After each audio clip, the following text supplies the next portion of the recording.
Hello, hello, hello, welcome back to the channel. Please like, comment, and subscribe if you like the reaction. Please do join the Discord server, become a free member on Patreon, and follow on Twitch. It's all going to be in the description. Okay, so I said I wanted to put some more Katseye reactions on YouTube, and boy, oh boy, did they hear me, because we have got a fuck ton of content from them during this whole Europe detour. I've been calling it a detour just because we're so close to the tour, the actual tour, and then they just did this randomly beforehand. So there's a lot of content. Now the thing is that I don't know what can and can't be reacted to on YouTube, but I wanted to try this.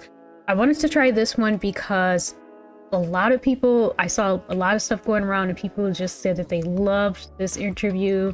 So it's really gaining traction among the fandom. I saw a couple of people say it was just as good as the AP interview. AP, I think I've actually, all these years, I think I've forgotten what the AP stands for. I know P is press. I can't remember if it's alternate press or whatever. But anyway, they did an AP interview that was like, it was like an hour or something long, like about an hour. And the questions were so good. That guy was so great. My only hang up with that is what is usually my hang up, and I'm pretty sure it's going to happen here, which is people not talking to Yunjae. But it was just a fantastic interview. Very interesting questions. You know, aside from the ones they get all the time. So I've heard that this is now the new, like, you know, competitor to that. That it was just as good as that. So I was like, okay, this is the one I'm going to try and put on YouTube. Now, anything else I react to will probably end up on Patreon at some point. Like I said, they did a couple of interviews that I want to watch, so I may as well record my reaction because that's just how you think when you become a reactor. So that's probably what I'm gonna do. So I can say there's one where they're like reading comments, and another that's from a different radio station. So those will probably end up on Patreon. Yeah, but this, I wanted to at least attempt to get this one on YouTube. But if I am not lucky and it does end up being blocked, then I'll definitely have it on Patreon, and I will definitely have it for free. So let's get into this. And I did like sort of reduce the opacity a little bit, hoping that might help it not get blocked. And then I'm gonna also, of course, link the original video so that everyone can go, and I'm just gonna like it right now so that everyone can go and find the original on this interviewers. I don't know her name. Louise, Aubery, yeah. I just wanted to have a chit chat on how to feel better. So I was wondering, you know, social media can be very beneficial sometimes, but it can be also hard, especially on women. And I wanted to know, how do you not fall in the comparison trap? Comparison trap. I think having a good support system is very, very helpful. Your friends, your family. I feel like whenever we get upset about a stupid hate comment, we'll come to each other and we'll reassure each other. And yeah, I think having a support system is the most important, and just knowing your self-worth and just being confident and not letting anybody like change your opinion about yourself or what you love to do. Yeah, also I feel like, I know it's easier said than done, but people on the internet that say those things about you, it's just not real. Like, It's the not things that real. they're saying is not true. And like exactly what Danny said, like, you know what's real and what's fake. And like when you look at those comments, like they're taking the time out of their day to write something negative about you, which like has nothing to really do with you as a person. They have no idea who you are, and it just doesn't matter. It's like really not real. What has been maybe one of the hardest struggle for you to overcome regarding? That's what I think about all the time, is that these people, they're taking time out of their day to talk about something and someone that they don't like. Like, that's such a weird motivation to me. Like, I don't even understand that as motivation. Like, you don't like this thing, why do you want to talk about it? You want to take time out of your day to, okay, click whatever you need to click to open up a text box, right? And then you want to you're going to type out that little comment. And then you're going to check your wording or your whatever, your spelling. And then you're going to hit enter. And then, you know what I mean? And beyond that, first of all, you're scrolling to find the content. Let's talk about that. You're looking for the content. You hate Katseye, you're looking for them. That's how you found this content. And if you didn't find it on your own, that means it was given to you by the algorithm, which means you've looked for it in the past. So it's really sad. It's really sad to just have like hate in general, to have hate sort of like dictating your life and like taking up time of your day. You know, if you hate Katseye, that's unfortunate for you, but hate Katseye then. But like spend time on something you love. I've never understood antis. Like that's what an anti is. It's just Self-esteem. And what would be maybe the it's like advice putting action you could behind the give hate, to you know? young women watching us? I feel like something that is difficult sometimes is false narratives being put online, because sometimes people will talk about things you can control. Sometimes they'll talk about things you can't control. And I feel like a lot of the times it really is out of our control, and for anyone who really decides to put things online. And that can be very scary. Like, you can feel kind of helpless in that moment. But again, I feel like it's just important to remember what's real and what isn't. And when you truly know the story or you truly know yourself, it's what other people say, like, it's just fake. It shouldn't matter. Yeah, I agree with Laura. It really only matters what you, your friends, and your family thinks about you and tells you. That's the only voices you should listen to, and not anyone else, because that's just, you're gonna spiral. It's not healthy. Right. And heavy on the false narratives. Like, it's just bound to happen, but at the end of the day, you just have to rise above, you know? And I think the hard part, especially when you're like publicly exposed, is even though you might, you know, False like, be narratives. confident and trust That's why yourself, I'm never watching that documentary. everything is made for comparison. So that's, I don't know if you experienced that. I know that when I started, it was like a new struggle to deal with, because it was like, you know, she's doing that and she's doing that, and maybe I'm not doing enough. Do you manage to go beyond that self-doubt? It's so crazy because I feel like, especially like around the age that we are, maybe even younger, a lot of girls are in that phase where they are so prone to comparing themselves. It really doesn't go others away. online, and like, oh, I'm 20 but I'm not doing this yet, and I see this girl doing this, or I don't look like this girl, or my boobs aren't as big as this girl's boobs, you know? So That's so funny that she said that. That's literally something that I talked about on my stream today, because I was just talking about how I literally I've done everything super late in life. Like, I got my bachelor's at 33. I got my first apartment, my first place to live all on my own by myself, no roommates, nothing, at the same age at 33. I just got my driver's license this year and started driving at 38. So like, yeah, like I did the best that I could with the cards that I was dealt. I got where I needed to be, but because of the cards that I was dealt and because of just my life and my experiences, I wasn't able to get my bachelor's at 21 and, you know, get my driver's license at 17 and start driving at 17 and all this other stuff. You know, I didn't get these things on the world's timeline. And it feels bad sometimes, but I just have to keep reminding myself that I'm just going to be an exception. I'm just going to be on a different timeline. It is what it is. I think it's very natural, but I think it's crazy. A lot of people compare themselves with us now because we're in the public, but like, we're not. Like, we also have these struggles with. Yeah, we are trying to. I think it's just a girly thing. We all struggle with that, and just knowing that literally there's not a single woman out there that has a perfect life and a perfect body. Knowing that is, I think, very grounding. Yeah, there's no such thing as perfect. There's no such thing. Yeah, because everybody's opinion is different. Do you manage to embrace Every culture's your idea of beauty is different. muchness? Because, you know, like, say someone's listening and, you know, they manage to realize, you know, that they are enough. So maybe they start to be confident and they start to wear what they want and say what they want, and then society reminds them, oh, but you're too much. And I feel like, you know, that the double standard is like, okay, so where do I stand? Like, how do I manage that double standard? Everyone wants to answer. I like it. I'd say that something that, especially as artists, you know, we like to exaggerate a lot of things and we're very expressive, we're very creative. And so that is something that all of us equally face so much, especially on the internet. But we're constantly reminding ourselves and surrounding ourselves with people, which is us as a group. That's why we're so lucky to be in this together, that we get to celebrate that, you know? I think it really, that's why it's so important what Manon was saying earlier. It only matters the friends and family, the people who really know you and the people who believe in you. You need to surround yourself with those people.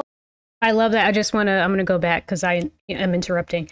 But I love that I am loving these questions. I love that it's specifically about confidence and how she's just saying, like, you don't want society to beat you down. You don't want to fall under that. So then you do gain confidence and then you believe in yourself. And now you have too much confidence according to society. Now you're too much. Now what do you do? So, but I like that this is a question posed to them because Danny gets she gets hate for being too much and like her expressions and stuff. You know, she's got that famous gnarly like move with her mouth and she's always being very, very expressive. Which she apparently in that ass documentary I would never watch. Apparently, one of the criticisms that she got is that she was boring at one point, and now she's too much. Laura, I always see criticism about Laura because of her, as someone said it, and I did love it, her perpetual state of serving cunt. About how Laura is too much, especially for her age. People cannot handle that she's 19 and she's serving like this, and this is how she chooses to express herself. People cannot get over it. She's going to be 20 tomorrow. Oh, today. Her birthday is today. She's 20, and I'm happy only because maybe now people will shut up about how she dresses and how she chooses to express herself as a legal adult woman. Maybe people will stop, but that's their thing with her too. She's too much. They get that a lot, and like Sophia said, it's kind of inherent to who they are because they're the kind of people who wanted to be in the public eye. They're the kind of people who wanted to be entertainers. So they're the kind of people who are going to be just a lot, and it's natural. And I think they should feel good about that. You certainly don't want to be. Again, you fall into a trap. You don't want to be boring, but then when you're not, you're too much. The people who really know you and the people who believe in you. You need to surround yourself with those people because those are the people that are going to keep reminding you of your confidence and hype you up to the point where all the voices are silenced. You know what I mean? It's like you need to be surrounded by people who truly know you and who celebrate the best parts of you. Yeah, people online, they don't get it. They don't get it at all. And like I was saying before, like as long as you know like what you're doing and like who you are and where you come from, like that's all that matters. But yeah, it's always online, people saying that you're exaggerating this and you're doing this, like it's too much. But like as long as you're confident and you know what you're doing, like who cares? Like literally who cares? Like do what you want to do. It's so lame when so people lame. tell you to like tone it down. Like I've been told to tone myself down and Yes, she has been. And I'm going to interrupt a lot. Don't worry. I'm always going to go back because I love this conversation at this point. I know I'm very much in the fandom. A lot of people, I was just talking about how people complain about how Laura dresses and expresses herself. Some people who are not in the fandom and they don't follow the group, so they don't actually know her. They have this misconception that this is something that was put on her by Hybe, but this is an image that Hybe gave her. But even I know that there is a moment in the documentary where they asked her to tone herself down. They said that she was too much. And then they were like, and even when she toned herself down, that's a lot for most people. So who Laura is very much authentic. It's very authentic. You take it or leave it, you like it or you don't, but that is she has autonomy over herself. She is in charge of her own self. She has agency, and that's who she is as Laura. So I'm glad that they got this space to talk about a lot of these things that I just see. They're really addressing a lot of things that I've been seeing in this fandom in the short time that I've been here. Even when earlier Laura was talking about something being out of their control in terms of things they can't control in their lives at the moment. And I don't know a lot about this, but apparently something leaked about Laura, and then like Hive had to put out this whole statement about respecting their privacy. So they're really getting to hit on a lot of things, and that's amazing because this was just a couple of days ago that they had to give this interview because they were just in France for this award show. To like tone it down, like I've been told to tone myself down in every phase of my life, my entire life, like by everyone, and I feel like that's so sad. The biggest lesson that I took away from that is to never listen to those people. Hey. Like being yourself, being authentic, and being extra is the coolest thing ever. Like that's what got all 6 of us here exactly to where we are today. It's so badass to break out of those societal norms and not to be that girl, but like we really only have this one life, and you don't want to be on your deathbed being like, oh, I should have done more. Safe. Yeah, like, oh, yeah. I thought I played it safe. No, you're gonna be like, oh, I wish I did more. So just do more. What's do that thing no whatever. one's ever It's made your history life. about Be playing it yourself. safe? Just don't harm anyone. But yeah. Great reminder. I was gonna just say that we experience this a lot with Gnarly. Like, Pardon Gnarly me? is it's just a different song. It's the and point of the song. It's very expressive and it's very full out, and I feel like a lot of people don't understand the concept of that. And that's okay, but I feel like we're just doing what we feel is like right for the song, and like we're It's just called having fun Gnarly. on stage. And I just get a dictionary, cares? you know? I love the what you say, like it's very badass to break codes, because I feel like that can be really a source of motivation. Like what I've been doing is, if I'm hesitating or if I'm feeling like I'm too much, I'm like, that's a good thing. I'm doing it for the other girls. Yeah. It might be a bit hard for me, Yeah. but I know who I'm doing it for. Yes. And that helps so much. Exactly. Also, like when you are like one of the first people to do something, or like So much you're pressure. teaching someone something, like you're the one that's going to have to face people's negative opinions, and you're gonna have to stand up in the face of adversity, you know, and like That's courageous. that's courageous. Great, we're gonna do our little would you rather. So I forgot why I put my notebook. Do I have my notebook anywhere? Oh, yes. Thank you. Thank you, Megan. Yeah, because I like to write by hand. Would you rather speak to your 10-year-old self or to yourself in 10 years? I think myself in 10 years. Yeah, what would you say? Oh, I don't know. Hi. no, literally, I like don't know. How are you? I hope you're doing great. Yeah, did I achieve everything I wanted to achieve? honestly, for me, I don't want to speak to my future self because I don't want to know like Yeah. what happens in the future. I just want everything to go Like how the it's way it supposed to. goes. Yeah. Like if everything happens for a reason, I These are people who have watched Doctor Who, okay? These are smart people. You don't want to talk to your future self because then it's going to dictate things you do in the present, and then your future self won't even exist the way that they did when they led you to make the decisions that you're making in the present. You know, never watch Doctor Who. It's timey-wimey. think to go Like how the it's way it supposed to. goes. Yeah. Like if everything happens for a reason, I would want to speak to myself 10 years before because I would want to tell that little girl not to be scared of doing literally whatever you want to do. And like kind of how we were talking about, like don't let anybody like dim your light. Yeah. Me too. I want to talk to myself like 10 years before because I kind of want a reminder of who I was as a child.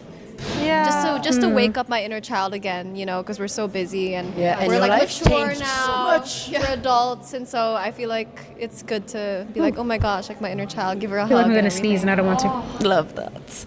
I feel like I will cry so much. Me too. I had a dream about this and I cried. Oh, really? You can check you are I feel 10. like little Kidding. me, like needs a hug really Yeah. badly. Actually, I'm the one that needs a hug from Yeah, my like, little I need to give her a hug. I've seen something on social media that was really beautiful. Like, if you're being harsh on yourself, just put a picture of your young self on the fridge. I mentally like imagine my younger, whenever I'm being a little too mean on myself or too hard on myself, I'm like, wait a minute, that 10-year-old version is in there still, and you're being mean to that little girl too. So that's a beautiful way of not being, overthinking stuff and being mean to yourself. Be nice to baby Mano. Yeah.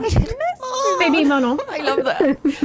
Okay, on a more funny note, would you rather crash a dress as your crush party or dress as your ex party? Dress as my crush. Dress as your crush. You know, like I saw that trend on TikTok, and like I specifically Oh, dress yeah, as your dress ex, up as your and type they, or something. They wear like a red flag. Wait, what am I supposed That was to the wear? costume. No, but like our crushes are cute. It's like I want to dress like my crush. I'll dress like my crush.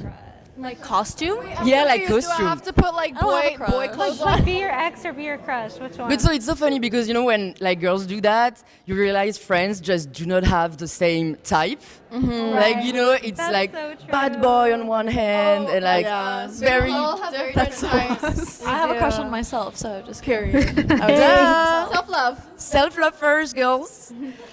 Okay, lastly, would you rather eat a camembert or a croissant?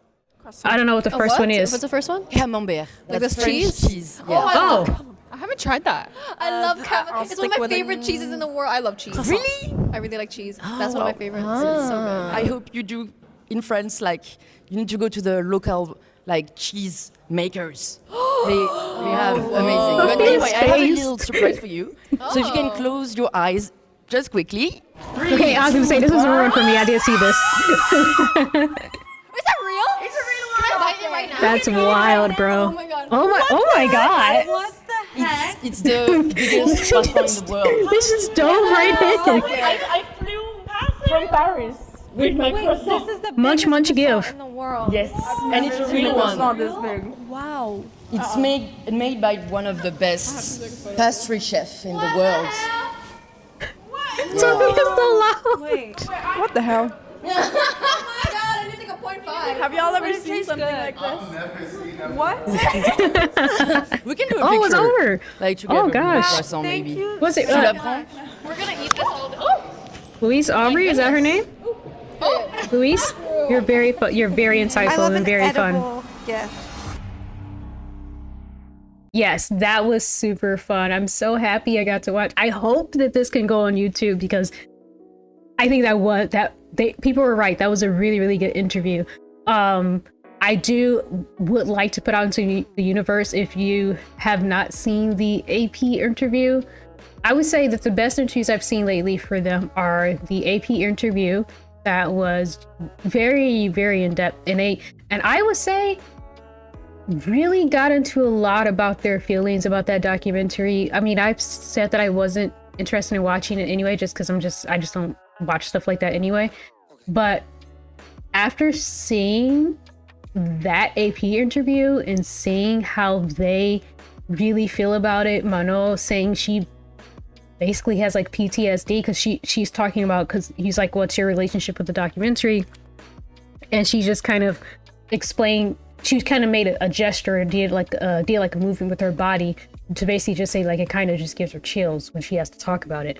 And they're just going over it's dark, man. Like it just, if what I got from them is that I honestly don't even feel right as a fan watching that. I don't need to. I love Katseye as Katseye is. I don't want to watch that and then have my feelings changed, or like, because I saw someone about 3 weeks ago on Twitter being like, oh, I just got into Katseye about a month ago and I just went back and watched the documentary and my feelings about who is in Katseye are so different now, man. So different. I don't want that. I don't need that. Who is in Katseye is who is in Katseye. And going back and watching it is not going to change that. And I don't want to not want that. I don't want to have any sort of bad aftertaste or whatever. And I understand that I would go into it with the knowledge that the drama was manufactured and manipulated, that things were exaggerated or heightened, that they quite literally gave people storylines and gave people false narratives and things like that. Even going into it like that, you're only human. You're responding to what you see, not, you know what I mean? You're responding to what you see in the moment. So that's just my little spiel on that. I'm not trying to say it's wrong to watch the documentary. I'm not sure if Katseye would be as successful without the documentary, so I'm grateful it exists only for that. and it is part of their story. So I'm not saying it's anything wrong with watching it. So let me be clear on that. I'm not judging people who watch it. I just mean, I'm just explaining why I personally don't think I would watch it. But anyway, all that was just me recommending the AP interview because it's really great and insightful. If you truly care about Katseye, I recommend it. The Jollibee interview with Tetris was also really cool. He also got into a lot of things. I felt like it was another one of those kind of opportunities for them to address in that moment, very recent discourse that was going on in the fandom. But yeah, this was super, super fun. I really enjoyed it. I hope I can like I said, I hope I can actually post it on YouTube. Yeah, and there's other stuff from this trip. I will most likely, like I said, post about it or react to it, post reaction to that stuff on Patreon. And hopefully this doesn't also end up on Patreon. Well, not in that way. Hopefully it's only on Patreon as early access, which by the way, I post, everything I post on YouTube is on the Patreon first. And I can't even tell you how long. At one point, there was one video that I think it was like a twice album reaction. I think that sat as early access on Patreon for like 5 days before I actually got around to posting it to YouTube. So just becoming a free member is definitely worth it. I promise. All right. Well, you know what? Be happy, be healthy. I'm happy. If you watch this with me to this point, you know, if you're still here, thank you so much. I'll be back. Bye.